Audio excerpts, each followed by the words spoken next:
making the most money I ever had my entire life. My husband and I, between the two of us, gross, make like over $80,000 a year. And if you told me a few years ago that $80,000 a year was not going to be enough for a family of four. Are they making $80K a year together? They're still not doing, like, what? Man, that shit is just not, that's not good, bro. How, bro? What guy's name is that possible?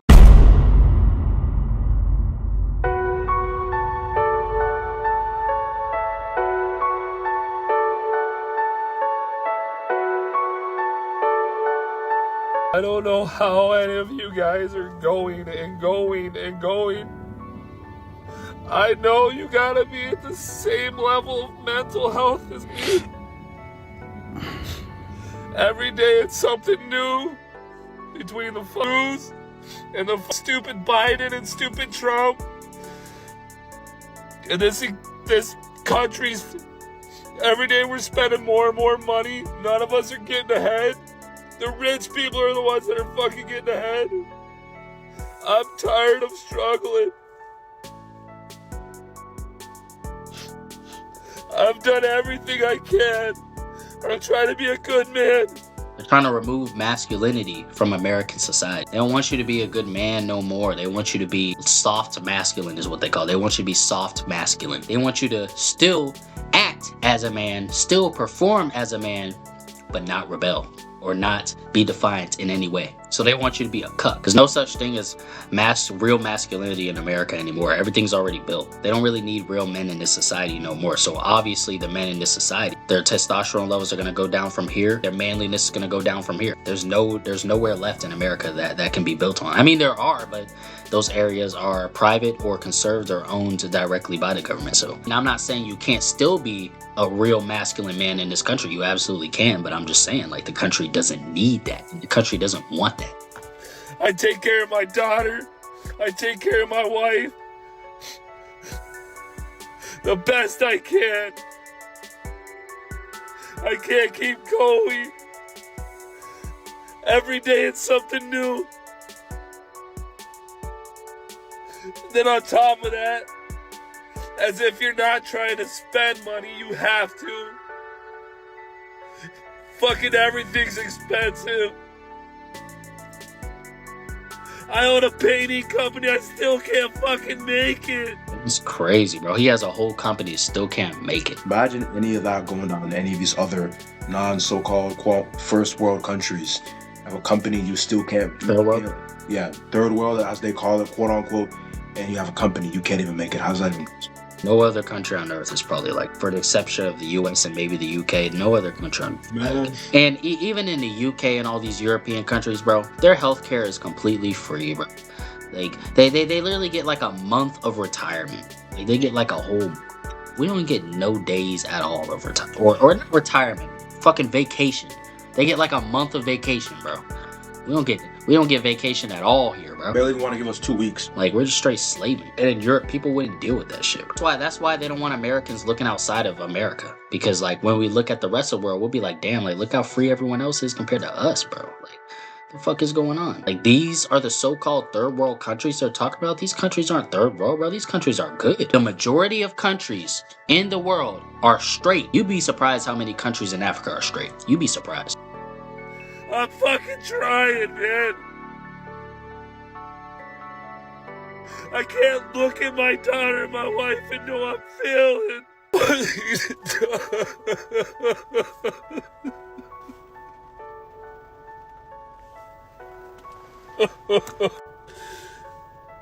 Everybody wake up. It's time to stand up. It's time to be tired of this. It's our turn to fucking eat. I want to eat. I want my family to eat. I want you guys to eat. Stand up. Let's go. Stand up, man. Let's fucking eat. I'm tired. Let's help each other. I don't care what your political affiliation is. I don't care what fucking color you are. If you are not eating and you're struggling, eat with me. Let's struggle together then. Let's be a team. America is not what it once was. I've got some bad news for people who don't travel internationally. The world hates us, okay? We're not the big dogs. We don't have the clout that we once had. We aren't even like statistically on top of anything, education or anything anymore. And I've traveled a lot internationally. Over COVID, obviously, I stopped. And there's always been an underlying tone that America is dangerous. But, you know, we run Hollywood, so a lot of the media that is consumed by people in other countries is still American. However, I'm on my first international trip since COVID, and it has gotten worse. I have heard from every nationality that America is dangerous, but I arrived in Indonesia, which is a country that, you know, a lot of people aim to get out of and go to America. And the first thing that my taxi driver says to me is that he's afraid of America because of all the poppy seeds that we're taking and all the jazz powder that people are using. And he's convinced that people are walking around the US like zombies. I actually mentioned this before. Like, you're probably gonna have to give America like a few more decades until this shit is just completely done for. If you're looking at where it's at now, it's like what the fuck is this? Like, clearly we're not rising anymore compared to like the 1970s, 80s, 90s, 60s, 50s, 40s, where it was like a peak. Nowadays, bro, that shit done, bro. It's done, bro. Like, our time is past. It's time to leave this shit behind, man. Like, same thing with Europe, bro. Like, Europe is done, bro. Like, the West in general is done. This shit need to be left behind. And a lot of rich people in America are even saying, oh, you know, we're leaving America because now the new American dream is leaving. To leave, to get out. Yeah. Like, does it sound like America's in its prime still? Like, and even rich people are leaving? How are rich people leaving a society that's made for them? Because that's what's on the internet. That's what these people are seeing. And I think it's a really big lesson if you are sheltered and are not leaving the US. We don't got it. Like, we don't got it anymore. People don't want to live in America. People aren't eager to live in America. When I was in Europe, a lot of the kids said their parents wouldn't let them go to America because they were afraid they were going to get popped by the police. Like, those are the fears. The only fear that Americans have when their children travel overseas is that they're going to be, like in the movie Taken, which is a very small possibility. And they just use that as a fear. I don't even, like, that's not really even a founded fear. The reason they say, oh, I'm scared my kids are going to end up in a movie of Taken if they go outside the country, because America has been pushing this propaganda for the longest time that everywhere else outside of America and Europe is dangerous. And uninhabitable. Yeah, and uninhabitable, or third world and all this shit. You know what first world actually fucking means, bro? White. That's what first world means. White. You can do your fucking research. First world means white. You know what West means? The West? You know the word? They say the West. You know what that means? White. How is Australia and New Zealand the West? They're not on the Western Hemisphere. They're not in the West. Nowhere even near the West. Bro, exactly. And Europe is not in the West either, bro. America is in the West. But Europe is in the middle, and Australia and New Zealand are all the way over there. So right, we're up at the corner of the room, and then Australia, New Zealand at the bottom corner of the heater. Literally, bro. Literally. Like, come on. Like, it all just means white, bro. It all means white. Y'all gotta pay attention to these damn terms. Them calling this the West. The West means white country. That's what it means. America pushes propaganda, the rest of the world is dangerous. Clearly, that's not the case. We've seen people go to every fucking country on damn planet Earth and be just fine. So the whole narrative is being shut down, and rich people are seeing this and they're like, damn, I can move to Asia and be just fine. A lot of black people are seeing this, be like, damn, I can move to Ghana and be just fine. I can move to Nigeria. I can move to Angola. I can move to wherever in Africa and be just fine. People are waking up, bro. If they still went by what first world meant in 1960 compared to now, most of the world will be considered first world by now. The leaders of Europe, the leaders of America, Australia, New Zealand, claiming that they're superior. Saying that, oh, this is the rest of the world and then this is us. That's racism, bro. Straight up racism. You're not superior to shit. Can't even out-compete China. People aren't taking Americans when we go, because you know how big of a hell case they would raise if some little white girl went missing? That's not what's happening. But what is happening is other people from other nations are going to America and bad things are happening to them. So, just a reminder, we ain't shit. We ain't shit. And I thought it was the UK that was on its arse. Seems like these Americans are really fucking struggling with the cost of living crisis. Check this video out. Tell me it don't break your heart. How can someone earning $80,000 a year be struggling to live? This is fucked. made, and we are literally the brokest we've ever been. Brokest we've ever been. But I'm making the most money I ever had my entire life. My husband and I, between the two of us, gross, make like over $80,000 a year. And if you told me a few years ago that $80,000 a year was not going to be enough for a family of four. Are they making $80K a year together and they're still not doing, like, what? Man, that shit is just that's not good, bro. How, bro? Like, Guy's name is that possible? I make more than what I made back in 2015. But I am still literally living paycheck to paycheck. I have to work 60 hours a week and make $80,000 a year to make ends meet. That's insane. I can't even begin to wrap my head around it. But you live in America. You live in the freest, safest country in the world. There's 165 countries in the world that have freedom for their citizens, and America ranks number 23 among those in terms of actual individual freedom. It's been number one free country. How the hell is it ranked number 23? we rank 23. And there's what, 200 countries on Earth? Yeah, And we rank 23? It's real rough, man. I'm trying to figure out what countries out there. What? What countries out there? I thought like I literally just mentioned, I thought we were supposed to be the number one country that have the most freedom out of all the other countries, but we're ranked 23. So what other 22 countries have more freedom than America? Thing is, America was pushing this thing for its entire history, saying that we are the freest people on Earth.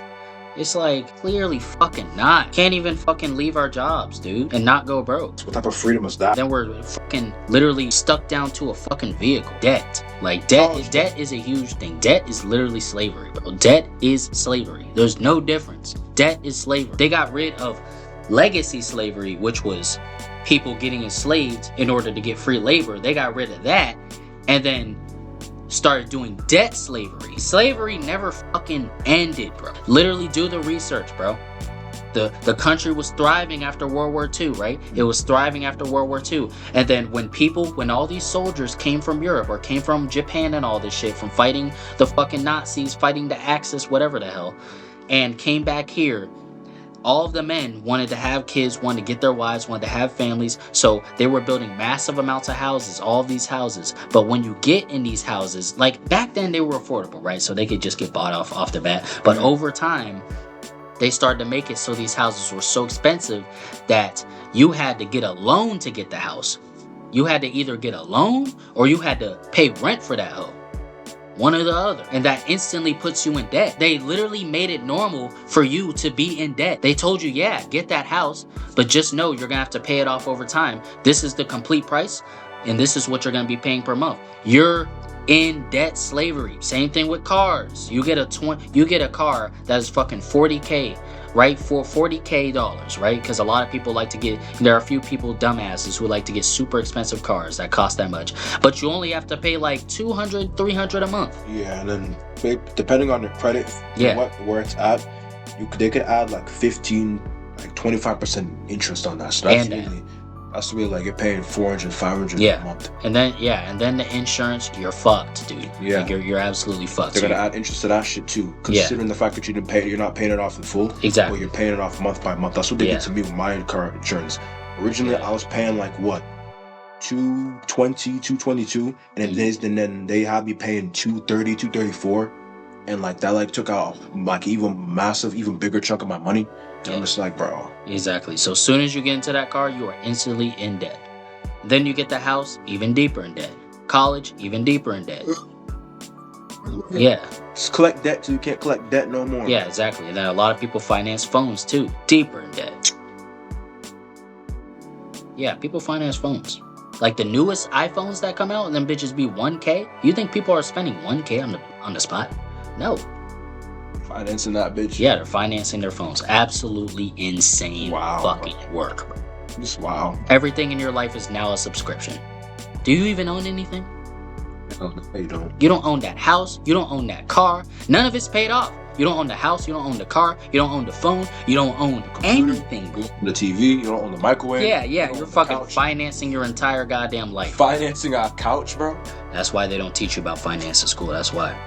Rockefeller literally owns the school system, school program. And then when it comes to black communities specifically, they literally underfund these schools the blacker that they are. How in the hell can you sit here and tell me that it's any more different than 1960 when schools were completely segregated? That their citizens have. Also among those countries, 72 of those have universal access to healthcare for all their citizens. America's not one of those, which is crazy because Americans work the 13th most hours among these countries while also paying the 14th highest tax rate among these countries. Then also couple that with the fact that America ranks dead last in legally mandated PTO for their workers. So we work damn near more hours than everyone else. We pay damn near more taxes than everyone else. And then we also have the least amount of time off. Don't even get me started on the whole safety part of this. We have kindergartners that come home from school and talk about how they need to make sure they have the best hiding spots available in classrooms in case of an active shooter drill. We're the most armed country. We have more people in prison than any other country in the world. Fucking serious? Come on, and the majority of it is black. I don't ever want to talk about that shit either.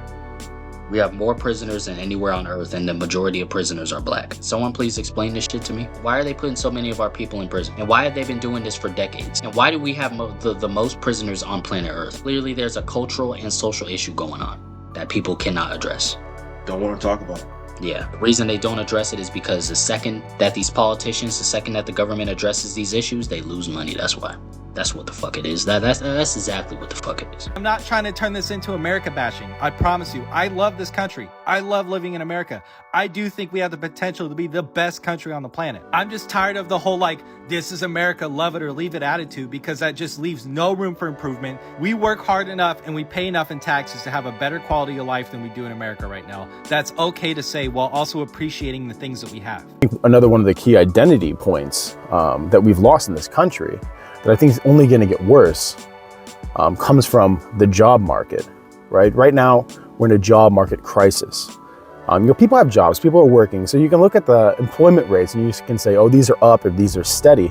But the fact is, it's a bit of a cope because we all know that the economy is absolutely trash. We all know that people are struggling, right, to make enough just to survive. You know, that we're a country, we're a people that are in debt, right? Even at the highest levels of our government. The country itself, we are in immense amount of debt. Once again, the whole job market, all of that stuff, deception since birth. They teach you that in school. What do you want to become when you grow up? And then you say what you want to become to grow up. 99.9% of the time, it doesn't end up happening. Why? Because that ain't what make money, for one. And for two, we don't know what the job market is going to be 20 years from now. Once you're out of elementary school, they are instantly ingraining into our heads, you're a fucking worker. Because the second you get into one of these jobs is the second that you go even deeper into fucking slavery. Think about it, bro. It's literally in Rich Dad, Poor Dad. Where the poor father, it's not that he didn't have any money, it's the fact that he could never do anything with it because he was always fucking working, bro. And he was in immense amounts of debt. Didn't have any time to spend with his kids, bro. Spend with the people that he cares about. Exactly. And that's what really made him, yeah, exactly. And that's what really made him poor. That's what actually made him poor. Not the fact that he didn't have money. He made plenty of money. It's the fact that he had a poor fucking life and a poor quality of life. Poor does not mean no money. Poor means... Poor can mean many things. Many fucking things, yeah. But when we think of our job market, when we think of things like the gig economy, the hustle culture, and the devaluation of the very concept of a career, I think this is still one of the great self-defining parts of our lives, which is our job, our career. You know, you're a fireman, you're a plumber, you know, you're a banker, a CEO, you know, you're a soldier. In lieu of that, now we have, you know, people who are in positions for such short term, and I think that that's the real problem. It's the lack of permanence that robs us of our identity. Because instead of saying that I am this thing, this is what I do, this is my profession, this is what my skill set is, because you don't have that anymore, you know, because when you start making too much money or asking for too much, you're usually replaced by somebody that's new. You know, the skill set requirements are kept low on purpose. You know, you can look at unions, you can look at apprenticeships, journeymen, you know, masters. You know, this is something that kind of used to exist within all careers, within all jobs, right? There was always a ladder that you can climb up, and now that ladder is very short, if it exists at all. And if it does exist, usually it's an illusion, because once you start getting close, the competitive nature of America is going to have people find a way to get you out of there and replace you with somebody who won't ask questions. It won't cause trouble, won't ask for anything. And I only see this really getting worse because since we've digitized jobs, we've made people more invisible, right? When we see ourselves working in a job now, where's the reliance on us, really? If we're so easily replaceable, we'll see ourselves as redundant. We'll see ourselves as replaceable. And if we're replaceable, in the end, we see ourselves as disposable. And if we're in the position like this where we can't hold on to a steady job that we're going to grow from, then that leads into the next thing, which is the housing market. And you can say it's a housing market crisis now, but I say that the instability of the market has been going on for so long. It's not just a crisis. It's not just something that happened because of a little bit of reckless spending. This is something that's been going on a long time. This is something that's been done on purpose. The whole history of America is the history of rich white men telling not rich white people that their enemies are black and brown. It starts in the colonies. The way we live in the United States is not normal. Now, I'm not exactly sure when it happened, but it became crystal clear to me that something is wrong with the United States. And when I say this to people, they nod knowingly. Work and retirement here in the United States, working 40+ hours a week is almost like a badge of honor. And for many, it's a necessity to have 1 or 2 jobs, working well into our 60s and 70s. Compared to other countries like the Netherlands and Germany, they have a work week around 35 to 38 hours with lots of time off for vacation and holidays. And they can still afford to retire successfully. They do not need to work late into their 70s as they have the money needed from working. So what does this mean?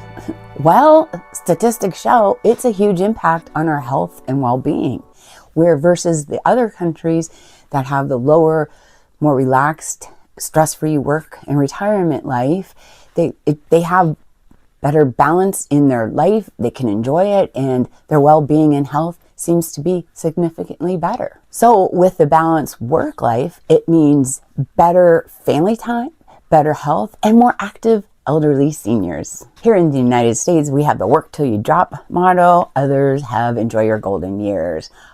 I think it would be great if we could look into what other countries are doing.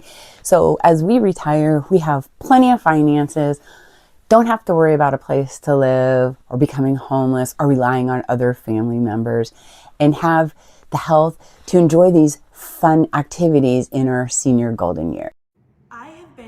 Citizen for 8, almost 9 years now, and I have to say that me as an immigrant who's grateful to be in America, I face a lot of anti-America rhetoric. There's truly not a single day that has gone by in the last few years that I have not woken up and at some point during the day been grateful that my family moved to America when I was a kid.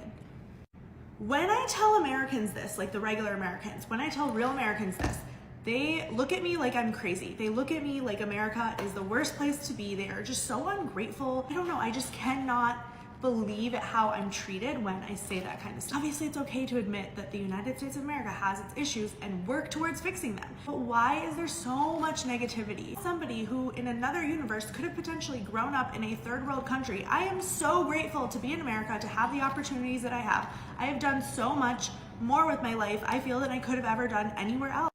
If you're an American living abroad, please tell me why you would never go back. Because I don't have to worry about it. Final thoughts. Clearly, there's a big issue culturally and mentally when it comes to the population of America. A lot of people grow up believing that you're gonna, they literally tell you what your dream is gonna be as soon as you go into elementary. I swear to fucking God, that's the first thing they do. They tell you that your dream is going to be being a fucking debt slave. That is what your dream is gonna be. What job do you want to work when you're older? Not what do you want to do? What goals do you want to conquer? None of that shit. How was that free? Sounds free to me. They don't tell us to conquer our goals, our best of the best goals. They don't tell us to be our very best selves. They tell you as soon as you go into that damn indoctrination system that they call the education system is to be a slave, a fucking debt slave. That's what they tell you, be a damn debt slave. Been at the peak of my game, top of my legacy, move like I built Notre Dame. So how can I move some shame inside of my heart when I got gold attached to my name? Dropping the smooth, so flows like a ninja. I lock it with maximum aim and I aim. I shut down your multiple cells, I just spun on you, not a part of the team. can enter. Turning Evita to dinner, they know I remain undefeated, the boy can't be hindered. Really got scars in this game and got gold to my name like a Musa, I'm not no beginner. Can't go half fast, not a word that's a filler, that before dishonor without